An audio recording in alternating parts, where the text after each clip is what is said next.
大家好，这是德国《明镜周刊》报道 RCEP 区域全面经济伙伴关系协定签署的消息。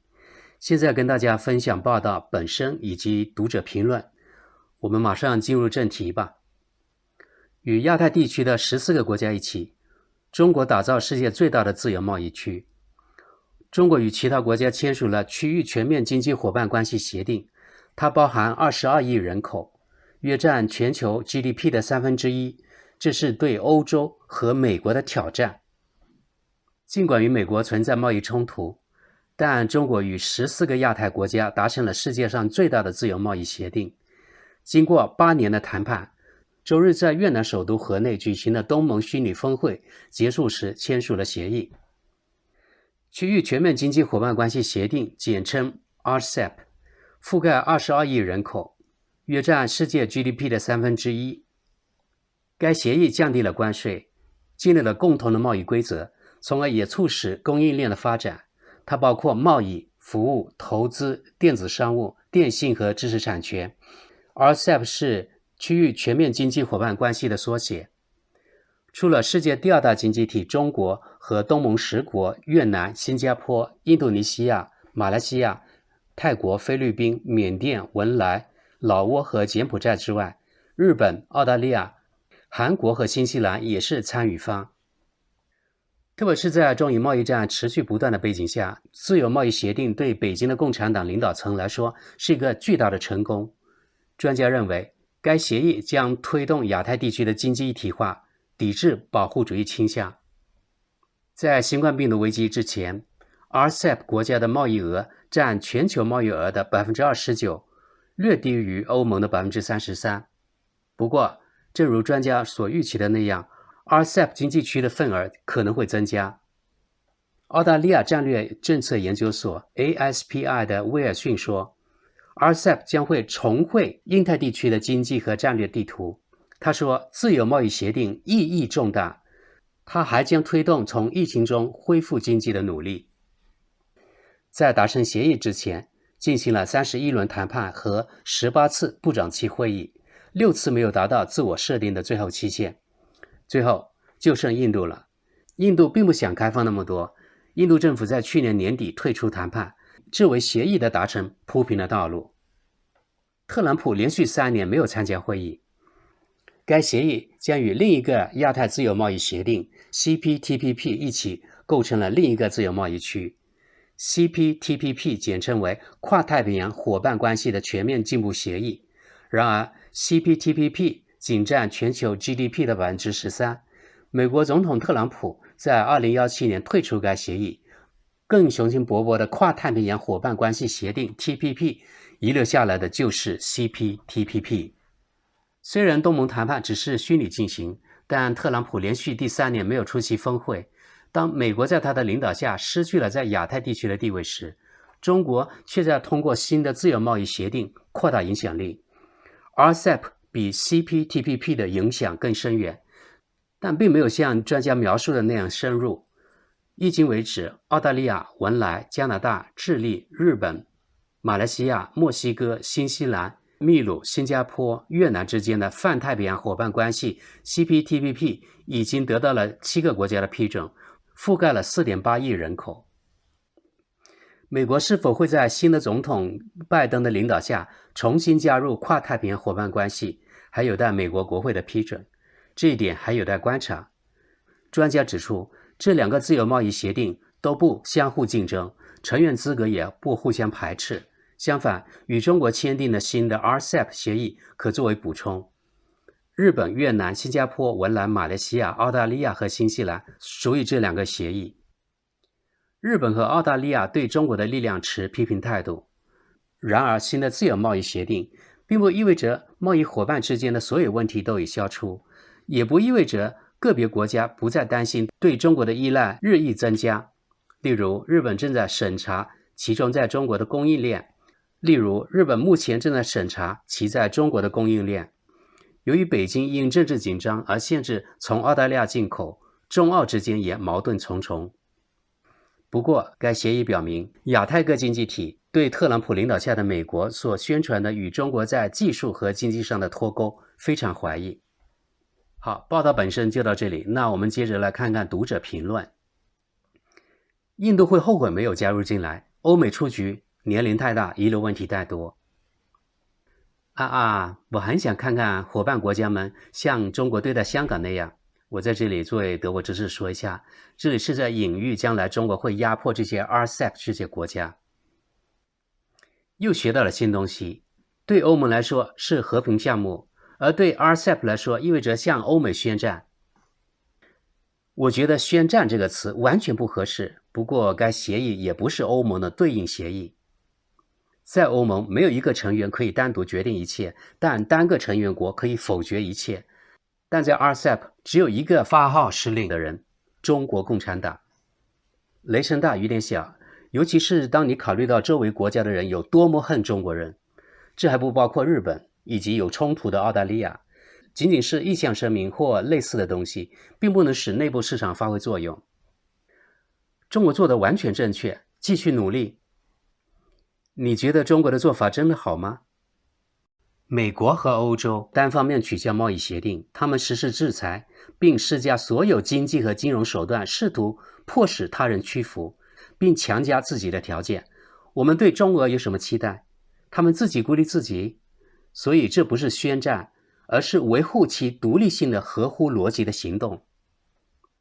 中国龙的事迹，当我们还在毫无章法地应对新冠病毒危机，为数据保护争论不休时，中国人在着手解决问题。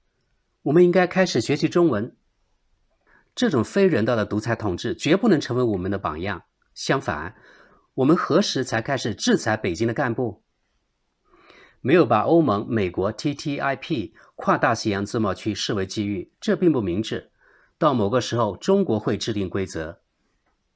当特朗普在为自己的私利上窜下跳时，中国却在制定经济政策，难怪美国要完蛋了。欧洲也一样。由于特朗普拒绝了奥巴马谈成的太平洋地区协议，在这里指 TPP， 一个没有美国的大型贸易板块正在这里形成。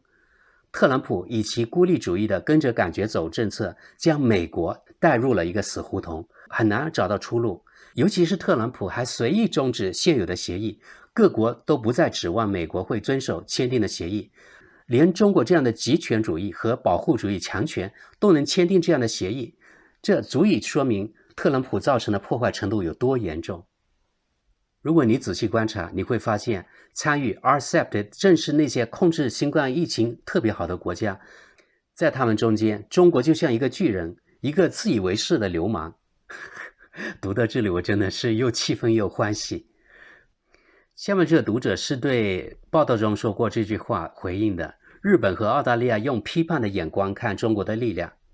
他说，在一个拥有22亿人口的地区，其中约14亿人是中国人，签订贸易协定有什么好批判的？一个简单的算术例子足以再次说明中国人早已经进入了快车道。中国的做法是正确的，文章把这理解为宣战，表明了某种反华的基本态度。特朗普玩了4年的双边狂野西部扑克牌，中国人却下起了围棋，孤立了美国。现在特朗普的美国可以从自以为是的美梦中醒来，成为史上最伟大的交易者。中国在收购欧洲公司时一定有所保留，现在看来像风险游戏的场景一样，中国肩负着成为世界霸权的使命。假如我有中国商品的替代品，我就用替代品。我们并不需要中国制造的苹果手机。这个人反驳刚才上面那位，他说，是的，另一方面，中国人也不需要德国车，德系车最大的市场是中国，但无论如何，苹果手机失去德国市场也不会有问题。其实只是逻辑上的结果。无论是欧盟还是特别是美国，开始时只把中国当成工厂，后来把中国看成厚颜无耻的抄袭者。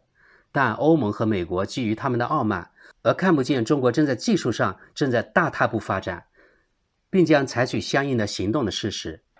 过去通过军备竞赛和真正的战争来调节世界权力的分配，今后将通过这种贸易协定来重新调整力量平衡。亚洲脚步很快，如果美国和欧盟不开始加快步伐，我们很快就会成为亚洲的工厂，因为资本和创新都将发生在亚洲。我们会被人唾弃为厚颜无耻的抄袭者。这位读者描述的是30年河东30年河西的场景。下面这个回应道，除了最后半句我同意你的观点，通过抄袭而跻身于胜利者之列需要有一定的野心，我在欧洲没有看到足够的野心，况且中国人已经到处进行收购，他们不需要协议，如果他们真的需要，工业界的老板们会命令政客们去签署一份相应的协议。幸好我已经老了，经历了德国最美好的年代，但我可怜你们这些年轻一代。德国之士来说说感受，我的观察，现在很多西方国家人对他们的前途一般来说是比较悲观，觉得未来会越来越暗淡，但是中国人一般相反，一般会认为日子一年比一年好，这是很有趣的现象。为什么这么消极？中国世纪与美国世纪不同，不会发生世界性的战争，至少这点来说还是不错的。好，德国之士来说说，由于西方几十年的宣传把中国执政党描绘成邪恶残酷，所以他们内心是相当排斥恐惧的。这位读者来安慰上面那个人，我想中国会成为一个邪恶的霸权，是人权意义上的邪恶，也许你们会习惯的，其实已经开始了。现在几乎没有人还能想象没有智能手机的生活，我们那个时候还没有这个东西，在我那个年代我们最多只有电话打录机，那是一种不同的生活。今天往回看，那时的生活更美好。我不这么认为，历史上中国从来没有对外侵略过，即使在非洲，中国也只奉行经济政策，不干涉别人的内政。而西方不管过去还是现在，在非洲有一个完全不同的战略，即殖民化和强迫民主化，以达到经济征服的目的。一切都在意料之中。我当然更希望亚洲那些国家把中国排除在 RCEP 之外，但遗憾的是，中国在亚洲的影响力太大了。特朗普至少在对华问题上显示了实力，我们欧洲是做不到的。至于自贸区，中国再次显示了谁是该领地的主人。欧洲应该更多的团结起来，尽量在本地生产，而不是在中国和其他地方。实力？它让美国变得很可笑。自由贸易当然是指在中国的支配下，民进周刊的报道怎么如此不加批判呢？只有在谈到德国话题时，才会突然不可思议地加以批判。这是胡说八道，自由贸易区并不意味着政治结盟，自由贸易意味着关税贸易壁垒被拆除。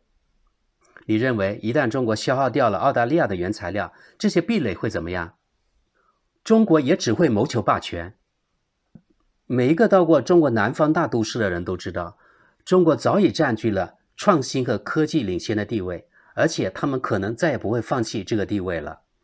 所以如果你认为中国需要被管制，或者最好避开它的产品，那你只活在一个虚幻的世界里好了。好，我德国之士来说说，大家可以发现这位去过中国的人，他的观点与其他读者不一样，可惜啊，这样的德国人是极少数。我想目前中国还没有占据创新和科技技术领先的地位，技术领先不一定是通过大都市让人印象深刻的摩天大楼，否则阿联酋、迪拜也会是技术领先。但有一点正确的是，中国在技术和研究领域，比如说 IT、航天、航空、军事技术，即将赶上西方领先国家。除此之外，还要感谢我们慷慨的技术支持，比如库卡机器人公司等。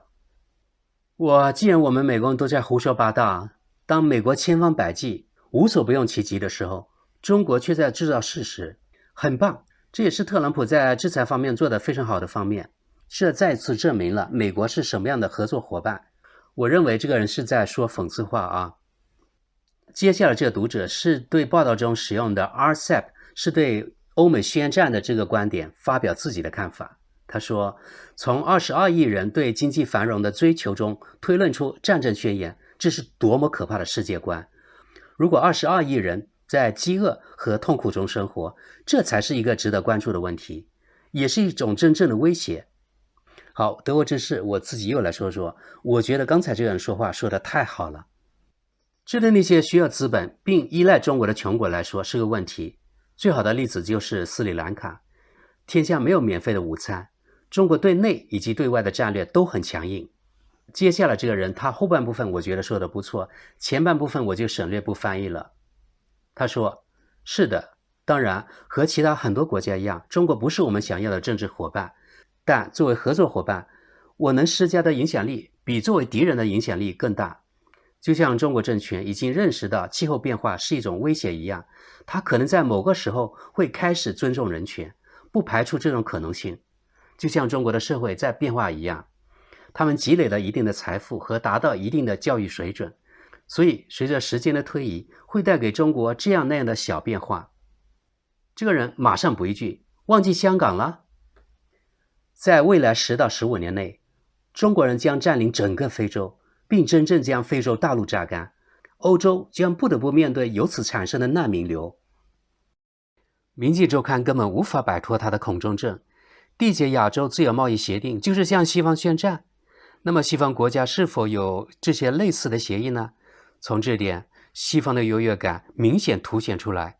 中国一直是民进周刊的黄货，参见早前的封面。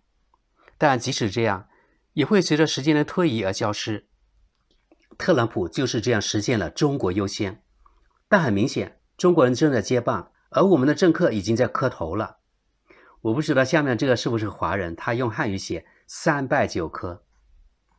好，今天就跟各位分享到这里。大家可以看到啊，读者们对 RCEP 的意见是不一致的，但大多数人持负面态度，特别是对中国在这个协定中因为体量超大而扮演的角色。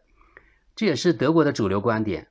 我的强调啊，这个民进周刊在德国媒体中报道中国一向都是比较负面的。好，大家有什么看法可以在下面留言，那我们下期节目见了。